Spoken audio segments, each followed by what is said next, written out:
અરવલ્લી જિલ્લા સહિત સમગ્ર ગુજરાતમાં ગ્રામ પંચાયતોની ચૂંટણી માટે સવારથી મતદાન છે તે ચાલી રહ્યું છે।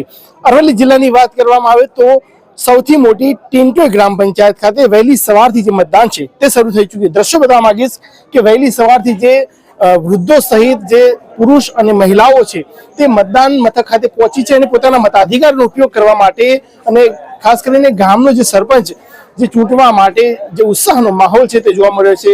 ટીંટોઈ ગ્રામ પંચાયતની વાત કરવામાં આવે તો 12 વોર્ડમાં આ પ્રક્રિયા મતદાનની થઈ રહી છે। 8000 થી વધારે મતદારો ધરાવતી આ જે ગ્રામ પંચાયત છે તેમાં હાલ સરપંચ માટે 8 જેટલા ઉમેદવારો છે તે મેદાને છે। ત્યારે વહેલી સવારના જે દ્રશ્યો છે લાંબી લાઈનમાં, કારણ કે પોસ્ટલ બેલેટથી આ મતદાન પ્રક્રિયા ચાલી રહી છે ત્યારે લોકોમાં પણ ખાસ કરીને અનેરો ઉત્સાહ જોવા મળે છે, કારણ કે ગામનો જે પ્રતિનિધિ અને ખાસ કરીને ગામનો પ્રથમ નાગરિક જે ચૂંટવા માટે જે લોકોમાં અને ખાસ કરીને મતદારોમાં ઉત્સાહનો માહોલ જોવા મળી રહ્યો છે। સહયોગી નીરવ પ્રજાપતિ સાથે હું ઋતુલ પ્રજાપતિ, સમાચાર 31, ટીંટોઈ ગામ, મોડાસા।